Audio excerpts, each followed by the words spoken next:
Hello and welcome to Ula Tea Leaf Readings. My name is Lenor and tonight I'm going to be reading your tea leaves. This is the horoscope for Aquarius. If Aquarius is your solar, lunar, ascendant / rising sign, then this is a message for you. All right, let's get started. And so Aquarius, our card tonight is the Two of Cups, which has everything to do with love.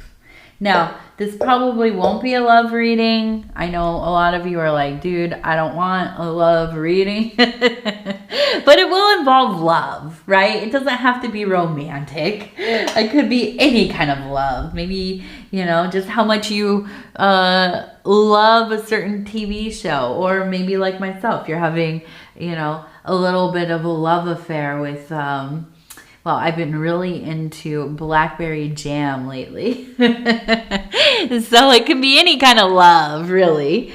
But yes, let's go ahead and get started. I see the word owl, O-L-W,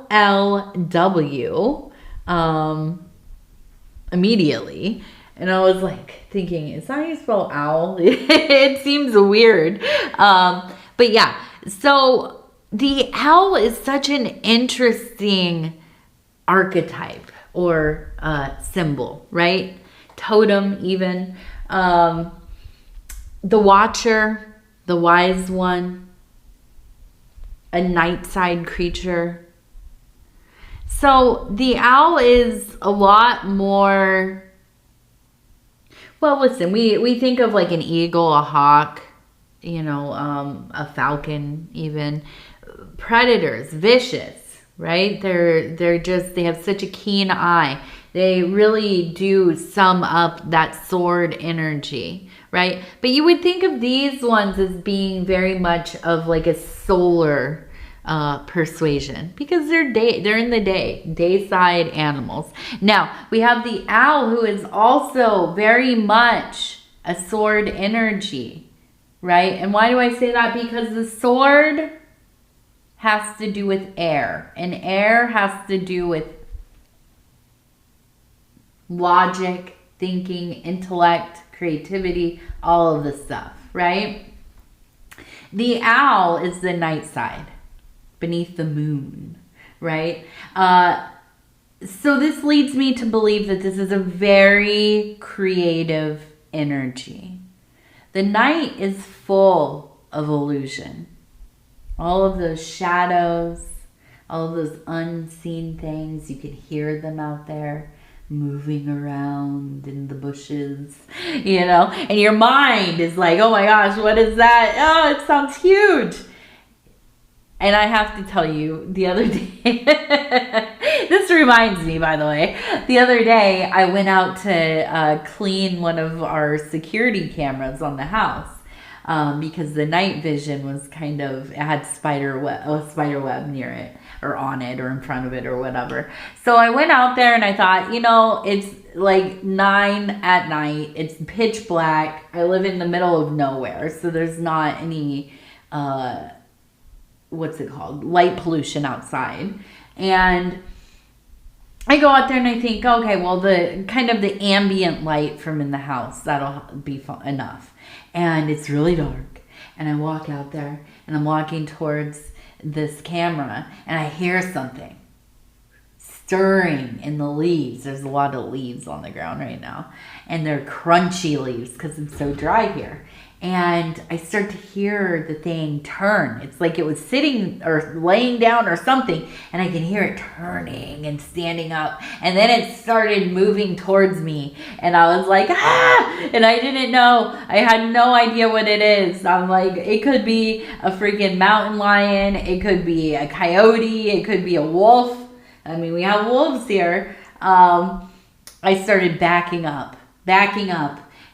Quickly, and as I was backing up, I saw just in a brief little bit of light, it's the neighbor's dog, which I should have known. She likes to come over. She hangs out on the property. She is like, she does her little perimeter sweeps of it every couple hours. And I should have known it was her. Anyways, I backed up. I fell over some pumpkins. Backed up over the pumpkins, hit my head on the front door. It was a whole mess. And the dog stood there, not on the porch. She was out on the grass still, staring at me like, you're a fool. What are you doing? So the night, it really does. I say all of this just to emphasize the night brings just such imagination. So I'm looking at this and I see the word owl and I'm thinking, yeah, you're living in this very creative moment in your life. Now, I don't think that it's a place of fear, but I think it is a place of exploring that unconscious, that wealth of, just fragments of information, of different symbols and signs and things that you have experienced and feelings and all of this coming together in different combinations. And here you are in this beautiful and beloved creative place. And so what will you do with it? I want to look and see. I want to see what else we have going on here. Now, I did see we have over here the house right in the center. We have another house up here.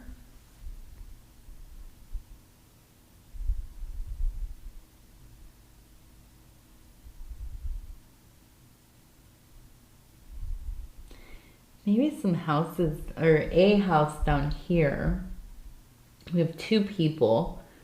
It looks like they're handing each other something. And then we have back here, it almost looks like a person with a shovel or maybe a broom.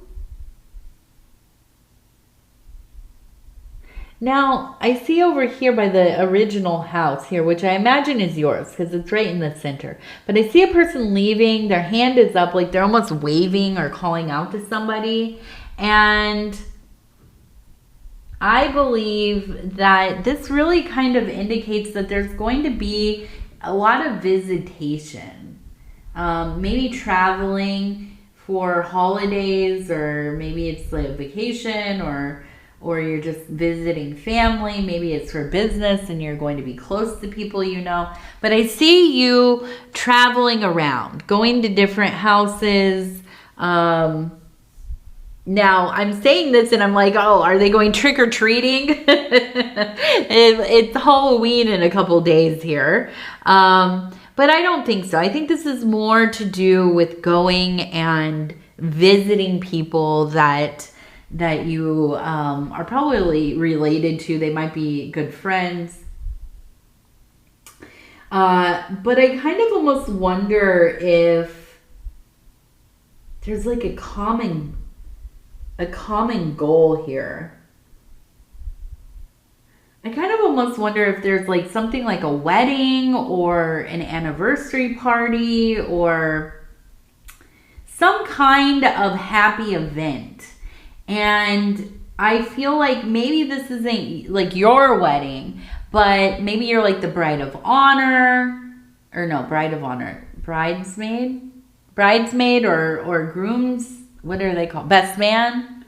Something, where maybe you're the one that is doing most of the planning or you're assisting in the planning.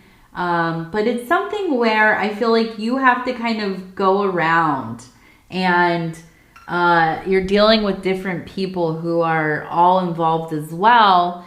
But it almost feels like you'll be taking a position of leadership in this planning. Now, I also see that there is maybe some arguing going on. There's maybe even, and I'm wondering if this is maybe an older family member who feels like, oh, well, I'm the you know, I'm the elder, so you're gonna listen to me. And like whatever they have to say is like outdated. It doesn't make sense to the situation. It's like they're doing it the way that we used to do things 20 years ago. And so I could see you as an Aquarius being able to kind of navigate some of that, like to appease them, to make them feel satisfied in their role, but really not abiding necessarily their input, right? So let's see what else. I want to see what else is going on.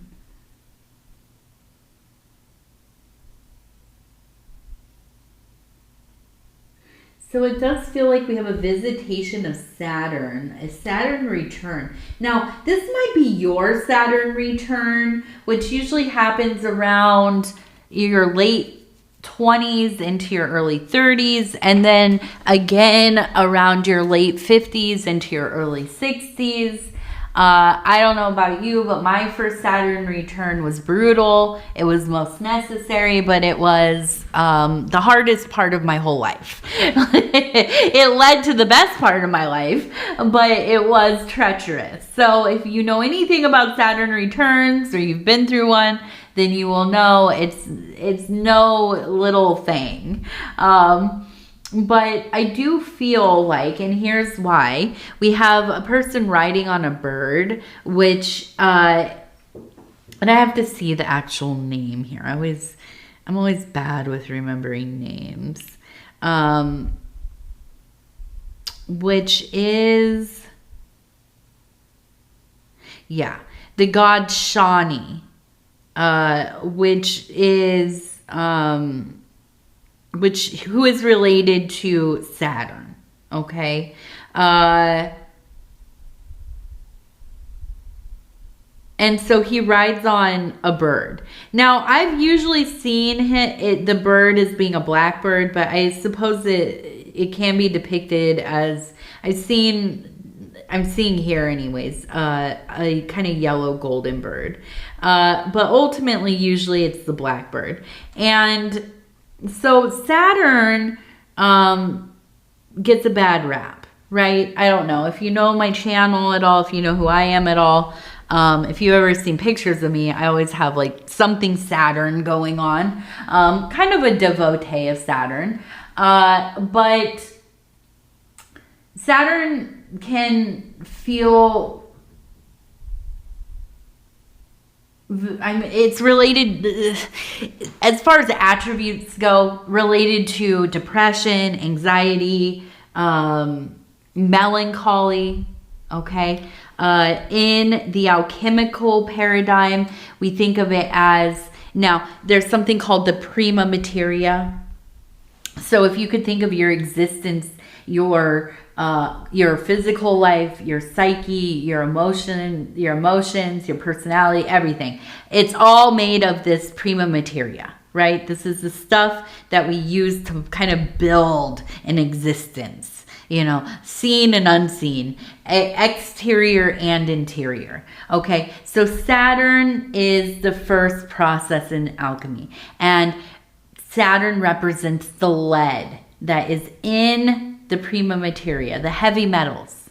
And so we go through the process of basically like kind of raking out the soils, getting all of those impurities, those heavy metals out of that thing. Because we want to be able to grow stuff in there, right? You can't do that if it's littered with lead. And so this is a process in, if you could think about like interior alchemy or alchemy within like the Jungian paradigm, which would be like psychological.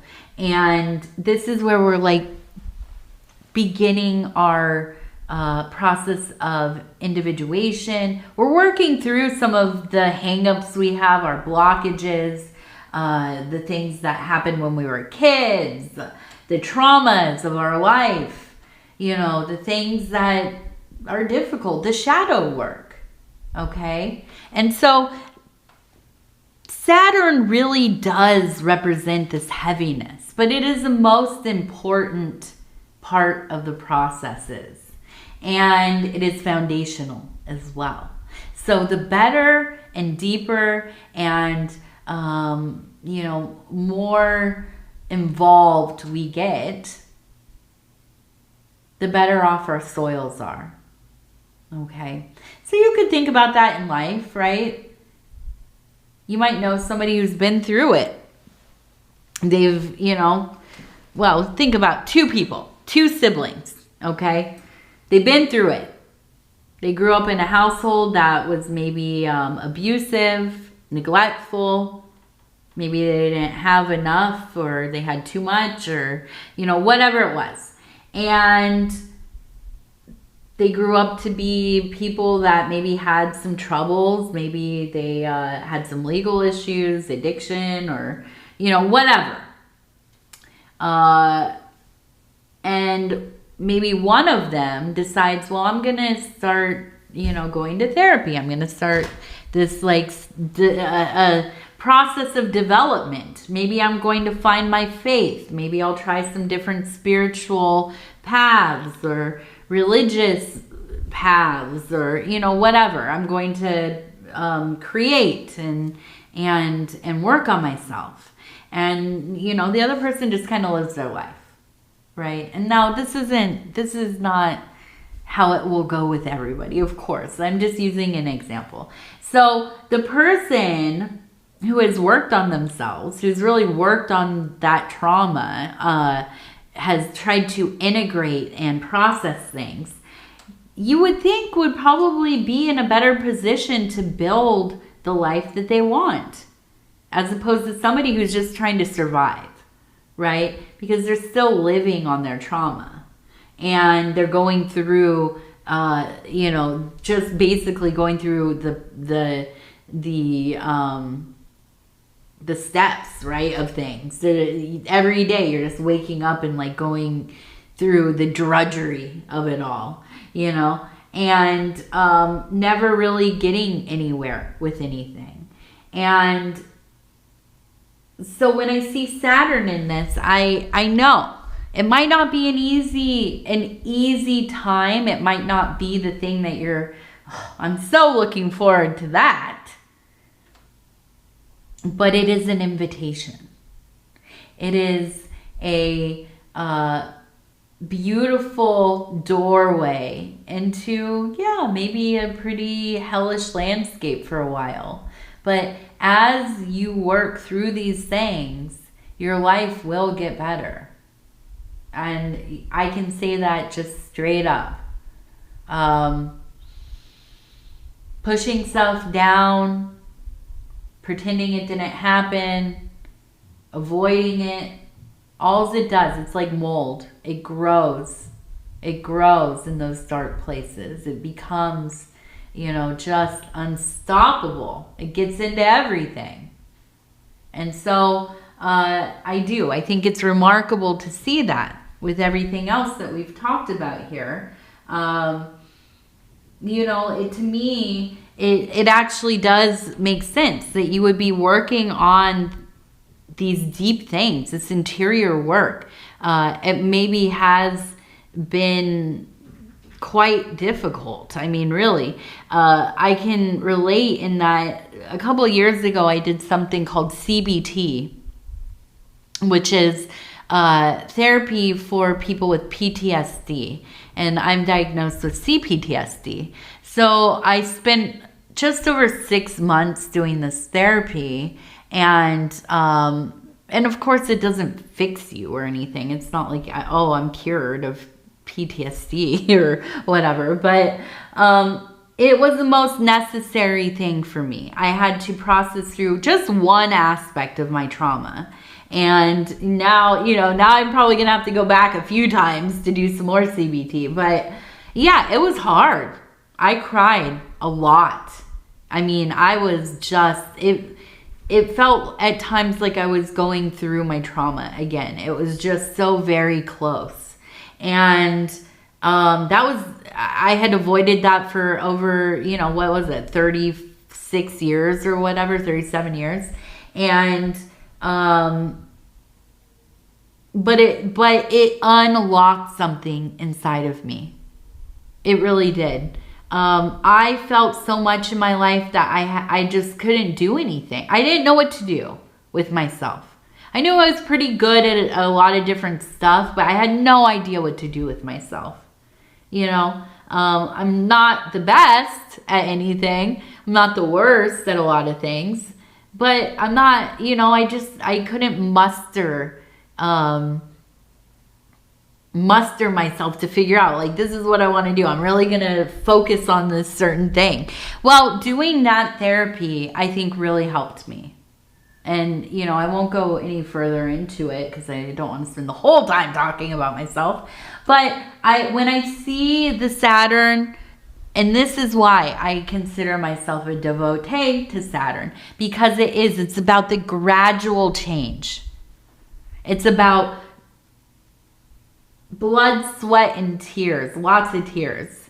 But you are devoted to a path of refinement, self-refinement, a path of purification, okay? A path of being able to absolve yourself, right? Of your histories, of the pain that you've been through, to ascend to at least a higher place where you can have a relationship with the divine, that you can live a spiritual life. You can live a life that you're proud of. And so I see this as being, you know, something that you are interested in, and also why you are so involved with your family. And I know it's like, that's kind of a leap, but no, I feel like somebody who has taken the time to really work on some of the stuff that has gotten in your way before, that has limited you, and deciding, I'm not going to take that as the final answer. This is not how it's going to be forever. And doing that work and coming into a place where you can be closer to the people you love, because you're not littered with all of the stuff that is ailing you, that is keeping you in pain. So that's a beautiful thing. A beautiful thing indeed. Now, we have a fish here. We have a fish over here. Oh, I pointed at this. You can't see it. A fish here. Oops, right there. And then we have a fish right here. Okay? So, I also see that money will be coming in pretty quickly. Oh, money will be coming in pretty quickly. Okay? I feel like enough for some stability. Okay? I also feel like this is coming through maybe a relationship that is a loving relationship. And I'm almost like thinking maybe this is like an opportunity for a job through somebody that you are close with, maybe a relative. I keep thinking like a brother or somebody who feels like a brother. And the sense of like them seeking you out or calling you up or whatever. Hey, I got this position. I know about this job. We need some more help on this thing that we're doing, this project. And I can feel this being so rewarding, not only because of the money, but I feel like it's like you have come into this new place in your life where you are in connection and close with your family, your friends. And I don't think that's always been the case. But I think this work that you have done, this work that you are doing, this has brought you all closer. Okay? Now, I want to look and see, we have our Oracle of the Radiant Sun cards, and I just kind of want to pull a few of them. See how this next little period of time is going to be for you. Now, these readings are timeless, so there's no like, this is only for November or the first week of November. No. This is, whenever you watch this reading, it is activated. So when you watch this, this will be for the next few days after, okay? Now I'm gonna do a couple, maybe more than a couple, I don't know. I always end up doing about 6. So we have discovery, detachment, acquisition,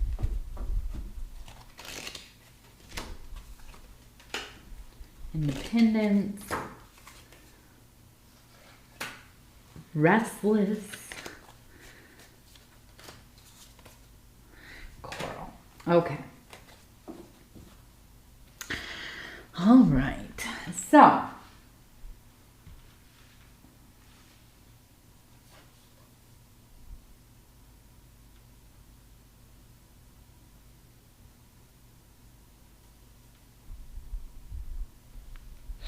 I feel like in this,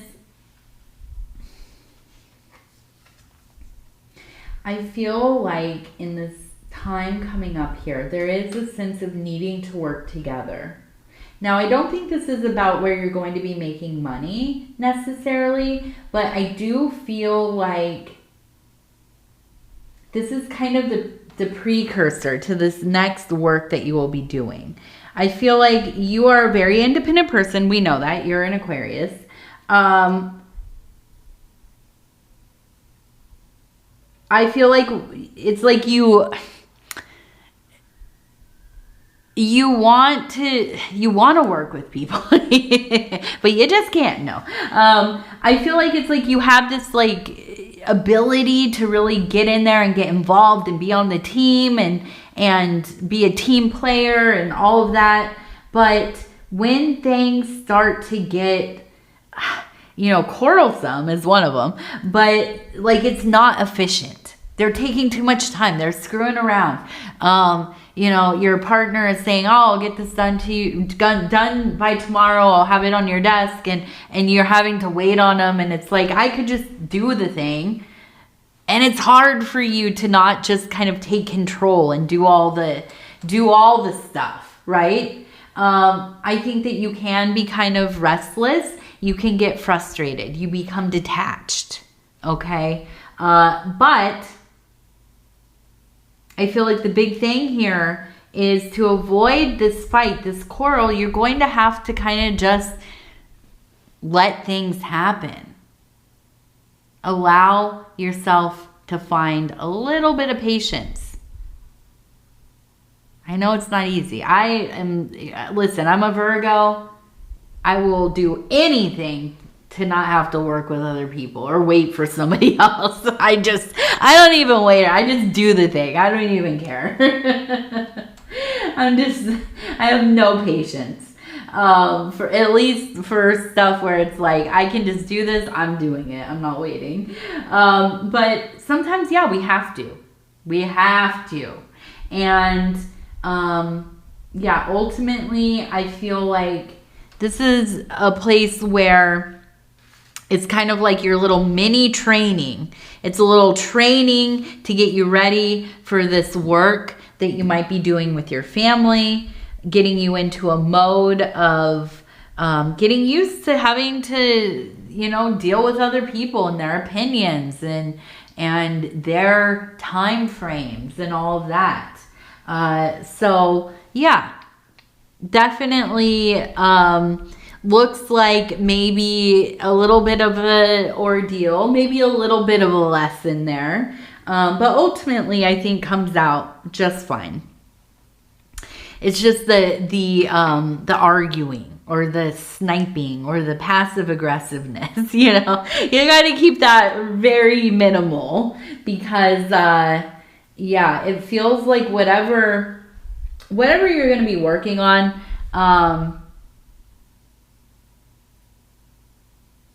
and that's why I keep thinking this is like people that you must know. Because, listen, we're not going to be out here fighting with like some random person that you're doing one job with. At least I hope not, right? But when it's like your family or somebody you have an established work relationship with, yeah, I could see where you'd be a little more prone to getting snappy.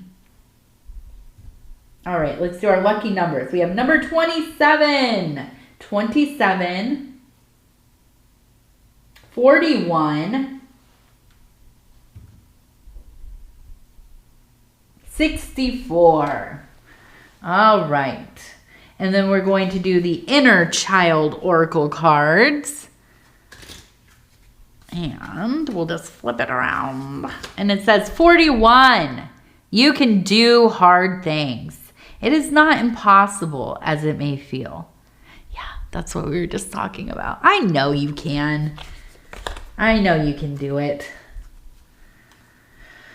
It's wild though, especially if you like are post work, if you've retired or you have a job or a business where you're mostly just working by yourself, having to get into a situation where it's going to be kind of a communal effort. Oof, it is. I'm even thinking about this now. The holidays are coming up. I'm starting to make plans with everybody and it's like, dude, you know, more difficult than it should be, but it's actually not even that bad.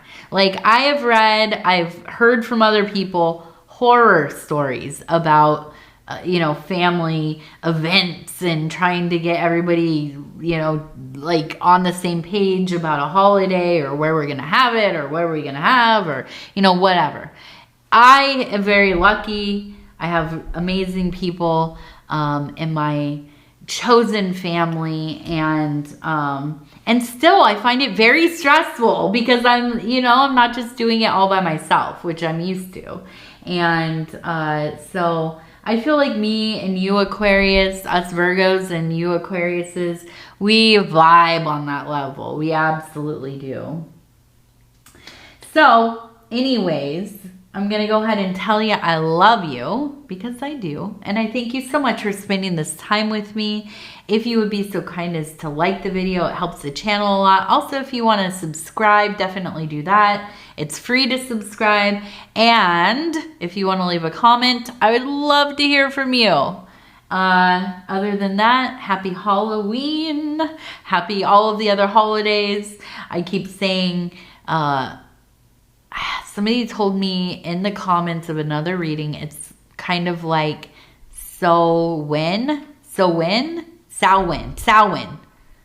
I call it Samhain because I am terrible at pronouncing things. I don't know. I'm just some lowly American. Not even that. No, I shouldn't say that.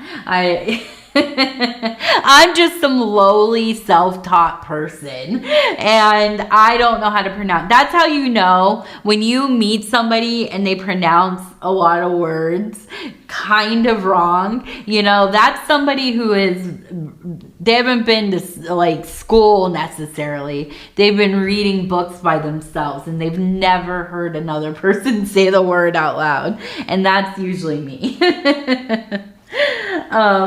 Anyways, I love you. Take care of yourself. Be safe if you're going out trick-or-treating or partying or just enjoying the beautiful weather. Take care of yourself. Take care of those around you. And we'll talk in a few days. Good night, good night, good night.